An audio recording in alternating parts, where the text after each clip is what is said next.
się pojawiło. Takie okrągłe, to co jest takie co wygląda. I to całe białe jest mleko. I się jak nasypie tutaj, to potem się roztasa na to mleko i wychodzi do domu.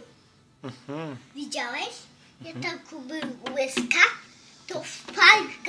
to wpada tam, No, w to mleko. się rozpływa, W to mleko, tak? wychodzi i to już jest takie mleko.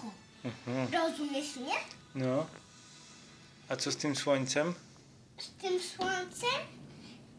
To słońce się jak rozpływa tam, gdzie jesteśmy w domu.